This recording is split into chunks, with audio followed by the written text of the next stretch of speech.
Now is the time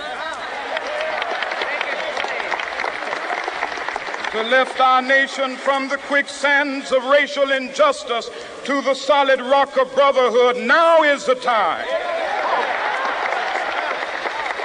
to make justice a reality for all of God's children.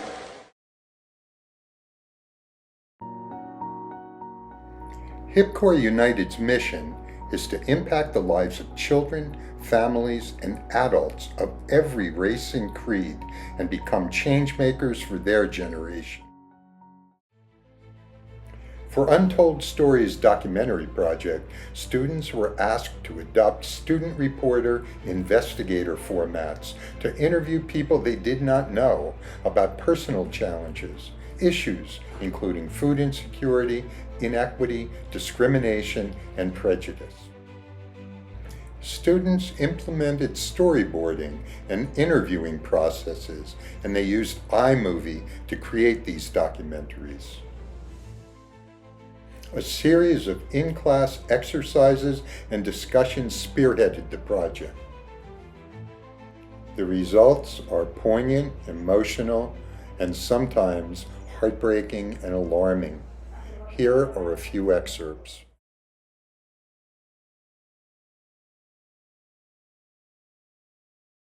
In the year 2022, there was roughly a population of 29,993 citizens in Hazleton, Pennsylvania. According to recent data, about 25.7% of them struggle with poverty and food insecurity.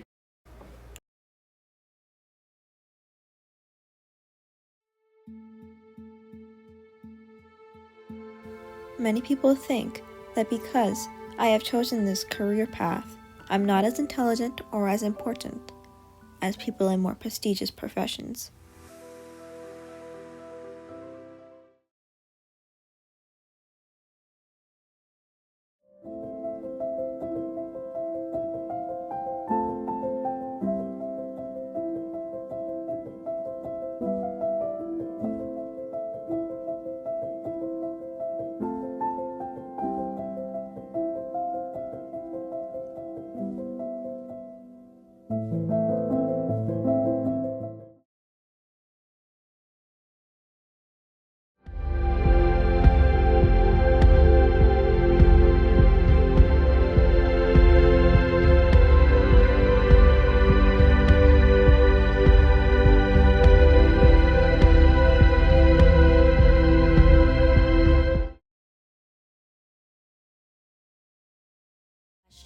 Do you feel that food and groceries are readily available?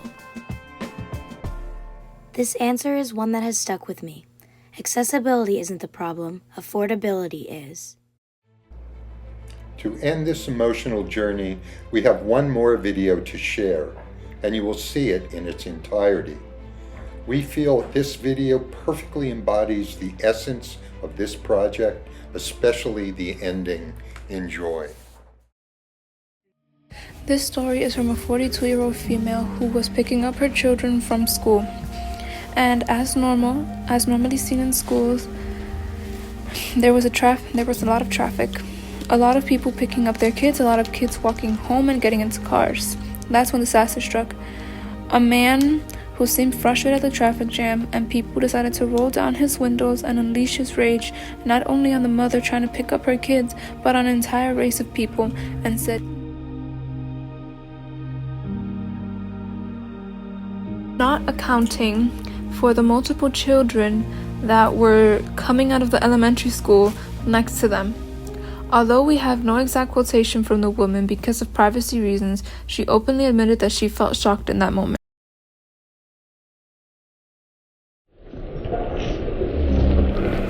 She wasn't the only one who felt this struggle. A 19-year-old female shared her story about how offended she felt after being called the N-word. She felt like she was being treated as an outsider, disrespected, and as if she did not matter. If I could wave a magic wand or make a wish, I would wish to have a world without discrimination and where everyone can be treated as an equal, no matter the race or color. She says she spends her time reading and imagining herself in a world where she will not be judged by her appearance or background, just by who she is.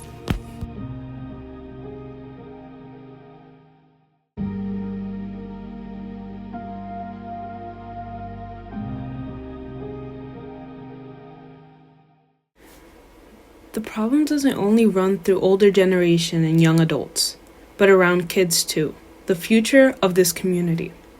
This final story is from a 15-year-old female living in the Hazleton community. She's lived here her whole life, and ever since she was little, she's been discriminated against for her height structure, her skin color, her ethnicity. She's been discriminated for just being herself or being there, ever since she was little, ever since she could remember.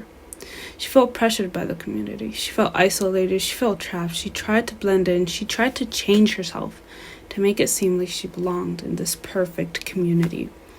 But she couldn't control it, and once she got older and became a teen, everything became worse. The bullying wouldn't stop. The ugly name calling, it wouldn't stop. It wouldn't go away. She would hold it in. But in her own words, I would cry every day in my room, holding that all in. There was nothing she could do. She cried. She felt trapped in a world that didn't make her feel safe, that didn't make her feel like she belonged because of her color, because of her hair, because of her height, because she was little chubby, because she was there, because she was herself. And then she grew up. Time passed and she overcame. She chose to surround herself with people who accepted her for who she was, no matter what. They didn't discriminate her because of her color or her fluffy afro. They accepted her weird quirks and accepted her for who she was. She learned how to love herself.